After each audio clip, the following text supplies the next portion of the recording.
Hey there, Goa fans. This is Mark, DJ Solitaire, here with episode 137 of Retro Goa Explorations, my weekly series in which I share in each episode one of my favorite tracks from the 1990s Goa Trance psychedelic dance movement. Well, this track is a fascinating one. There's an amazing story behind it.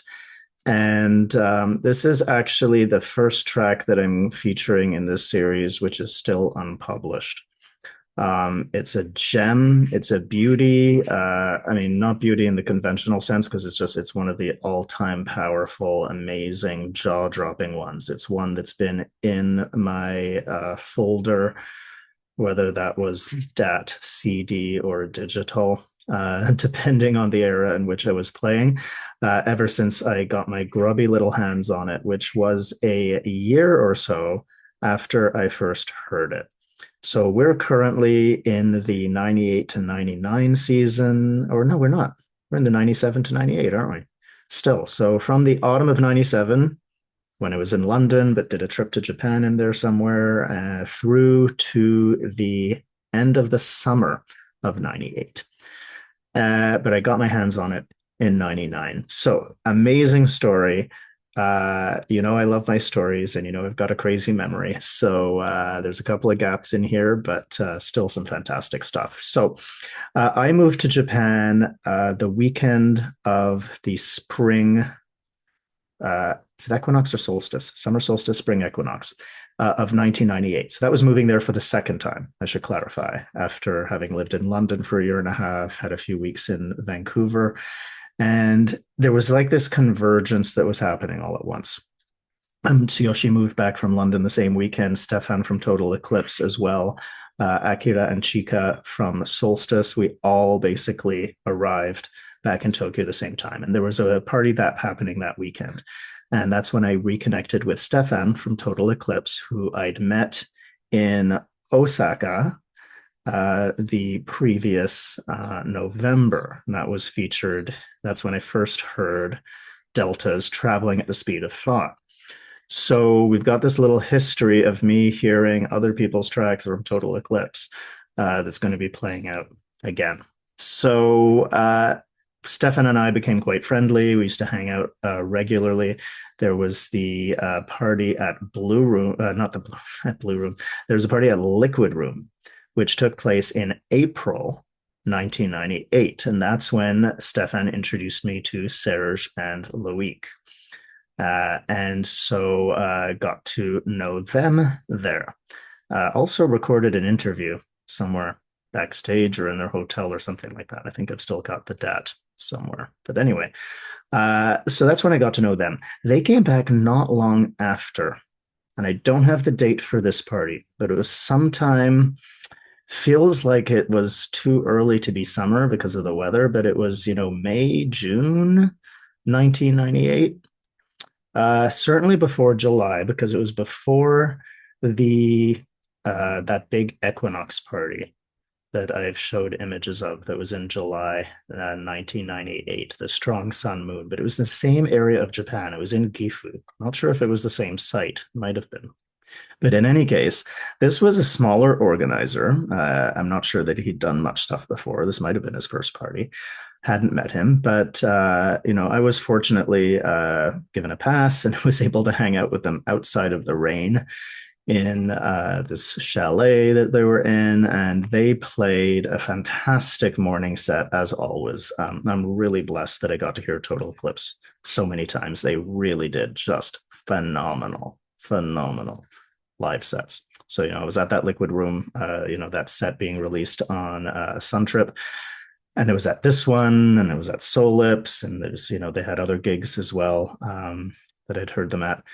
And so they also played DJ sets, and Serge especially was really known as a DJ. And he DJ'd on the morning of this event. So they played, I'm not sure what came first, DJ set or live set, but, there's actually a couple of video snippets of this party, and you can see, of course, people still dancing. It wasn't raining quite as heavily in the morning, and you can see a certain somebody whose voice you might be listening to if you look closely enough. And anyway, so at this party, Serge once again played an absolutely cracking DJ set. And this one track comes on and just blows my mind. Now, when you do have access to a DJ, you always have to moderate, you know, how many, what the heck is this track? Questions are you going to ask? And so, I would try to hold back, but this one I could not hold back. And I had to go up to Serge. It's like, what is this track? And he shows me, the name of this track, uh, Medusa, by this project that's written LFOids. And I was like, who the heck is this? And he just says to me, I don't know, some crazy band. And I never forgot those words. And sure enough, we're going to get a little bit of information about the who's and the what's, and you're going to hear this amazing track. So just to let you know, fast forward to the following summer, I left Japan, went to Solips, the first, what ended up being the first Ozora per se, in a sense, because it was on that site. I was housed with Total Eclipse, watched the Total Eclipse with Total Eclipse, and did some traveling around, and then ended up in France, in Bordeaux, and was staying with Steph. And when we have our first DAT trading session with his friend Deed, who was just like a source of all kinds of incredible music, the question was, oh, is there anything you want? I was like, Medusa. That was the first track that I wanted. And that was the first track that I got in this monster trading session. So this has just been a favorite ever since. So a little bit of background about the musicians and about the track. And to this, we have DJ Drake of Dat Records to thank, because he did a lot of research. I think he possibly got this particular mix first from me, and then did all of his magnificent research, and some of it coming from our friend Pavlos, who knows all of the musicians and is a great friend of us personally and of the label. So LFOids, it was spelt, when I saw it, it was like ELFOIDS, right? Like an elf. So like little elves kind of thing, LFOids. But it's actually LFOIDS. And so LFO is, that low frequency oscillator that's used in a lot of music. And IFO, remember IFO of Pleiadians, right? It's a bit of a spoof with LFO, IFO. So low frequency oscillators, which a lot of musicians use. So it's almost like, calling yourself a band, the synthesizers, right? The LFOids. So the LFOids. So I'm not sure how it's supposed to be pronounced, but for me, it was always LFOids, like an elf. So it was spelled a whole bunch of different ways, as was often the case on DATs. But there's a few mixes of this track, and this one is apparently called the core mix. It's a remix, and it's the one that I got. I think it's the best mix out of all of them. But the musicians, at least one of them especially, a fellow who went by the project name Aztec, he didn't think it was complete. I think it's beyond complete, and it's absolutely magnificent. So he collaborated on this track and this mix, but LFOids was primarily Dino Suberis, who did a lot of collaborative work, including with an artist with a very similar sound to this, who you will be hearing some magic from very soon. So watch this space, or watch that space, if you get my drift.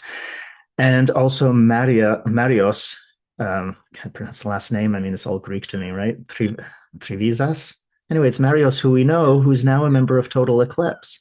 So here's a little irony, right? I first hear this track from Total Eclipse, then get it from another member of Total Eclipse. And now Marios, one of the producers of this track, is with Stefan, the other official member of the new sort of iteration of Total Eclipse. The other cool thing is that Marios went by the name DJ Loco at the time. And loco is a Spanish word for crazy. So when Serge said this was a crazy band, he was tuned into something. So this track is just, I think, an absolute masterpiece. There's so many different elements going on. And this really highlights, I think, a super important thing. Now, you're listening to, my series. We're at episode 137, and I'm primarily featuring, tracks that I bought and that I obtained on CD, and a lot of well-known artists. And there's a couple who maybe slipped by. But we really have to recognize that there's a lot of artists who did not publish their work, or published a little bit, but they're not as well known, and you still might want to check out. Right, this is something that is really dear to my heart in that what I do with classical music. A lot of the headliners of classical musicians, I focus on piano. A lot of the top pianists are not always the best. Sometimes they are, of course, phenomenal. But then you listen to who's maybe considered B list or C list, and it's like, actually, some of these guys are really great. And then there's the complete unknowns who are like, why is this person unknown? And so I really urge you to give a chance to the projects who you don't know, and also to DJs who you don't know, because you never know, right? When people will say to me, in the classical scene, oh, this person's the greatest pianist alive or the greatest pianist around. How do you know? You haven't heard everybody. And same thing for greatest DJ or greatest musician, based on what you've heard, based on what you know. But until you've heard more, and until you've heard, there's this assumption that the cream always rises, right? That the top will always become visible. And I can tell you from my knowledge of hundreds of years of classical music history, that's not true. It does not always happen for various reasons. And sometimes it's their artistic choice, right? Not everybody who participated in this track thinks it should be released. I disagree, but it's always a musician's choice. I'm just telling you the facts. And, some stuff just doesn't get released, doesn't get signed for whatever reason. And so, you can take a look at the DAT label archive as well and see some of, including something that's just been released as well, Tran Museus, who's some of his music I had, back in the day as well.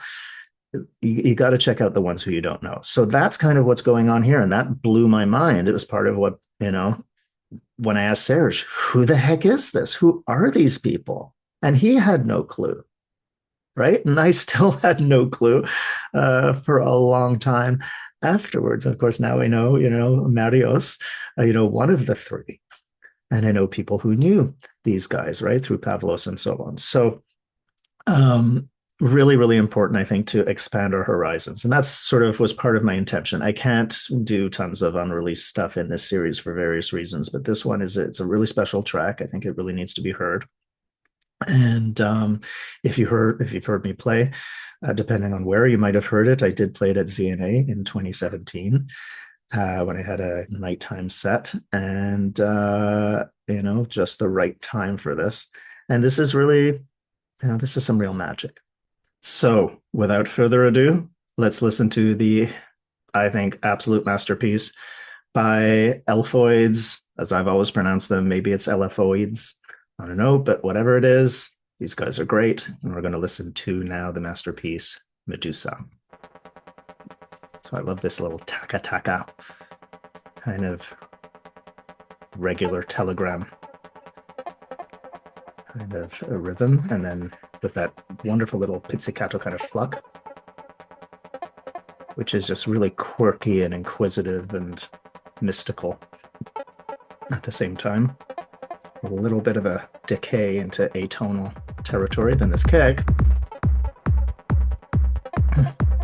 Nice strong kick, but again, when we're dancing, the kick just gets absorbed, right? But it still sets this foundation and this framework for the whole dance trance experience.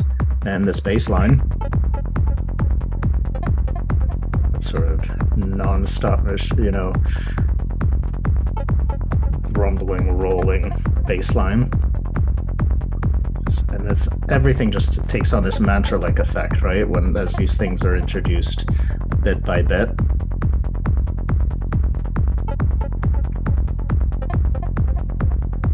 And the next phase coming up.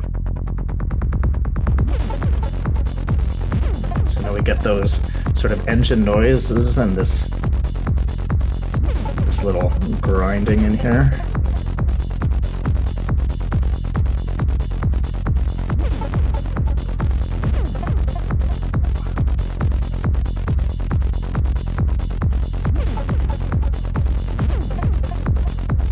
And then the sky just completely rips apart.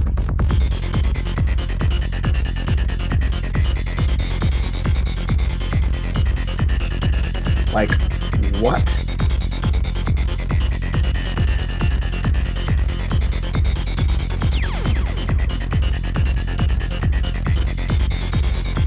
I mean, it's just really like you're shredding, you know, going through hyperspace and shredding the fabric of the space-time continuum. And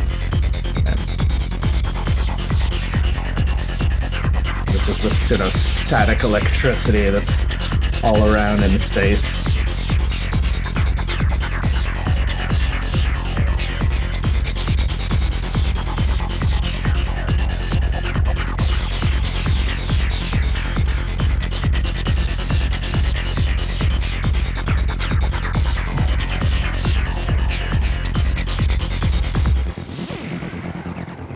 And sort of rev your engines for the next phase of the journey.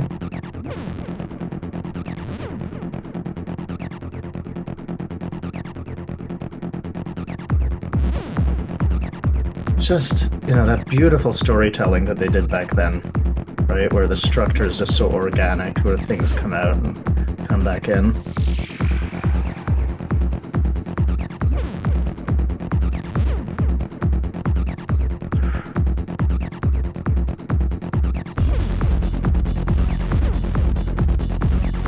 There's that kind of insistent flavor to this riff.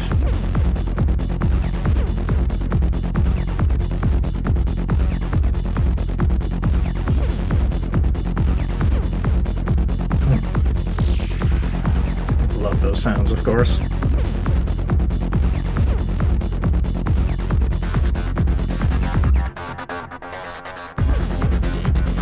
So, you know, that riff, the patterning, the rhythm of it, and the repetition, you know, it takes on this mantra-like effect. You know, it's got its message and it's repeating to try to get through to you.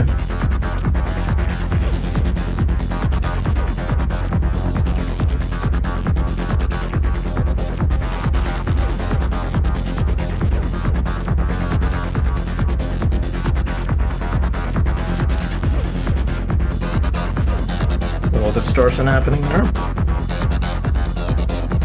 It's that extra tension before we lead into this next phase of the story. And we get that delta-like chorus, perfect for a Greek track, right? Like a Greek chorus in the theater. Again, just a simple 3-note. So it goes up and down. You know, just sort of like there's that continuity of everything, and then you just have that wave. You know, that's what waves do and sound waves are doing, and then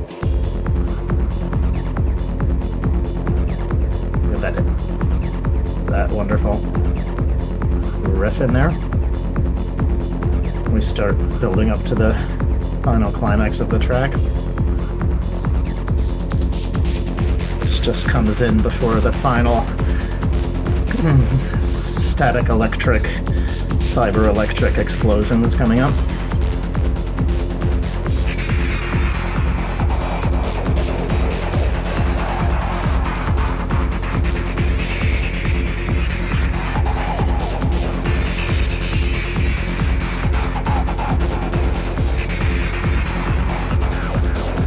Extra little bit up there.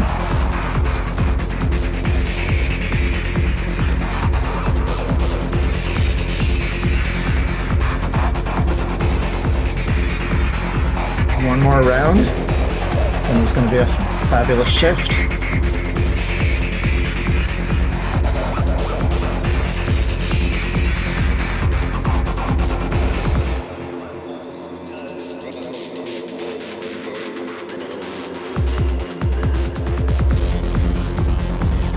Notice that. So then the final transmission coming here.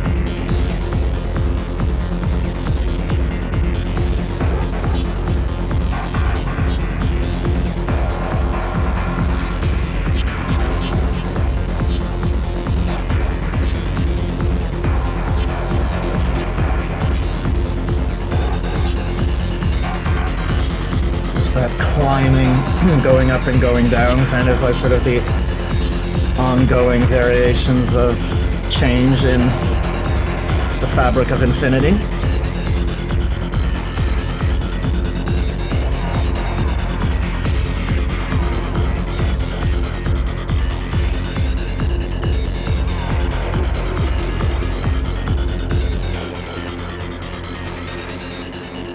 And the kick drops out, and all of this stuff continues playing. And this is where, sometimes on the dance floor, it would feel like this whole cloud of electromagnetic information would move aside while another one came in with its message.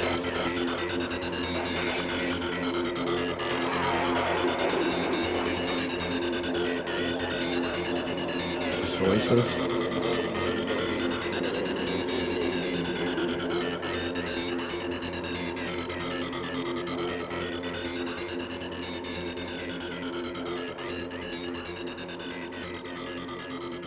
And just fades out into oblivion.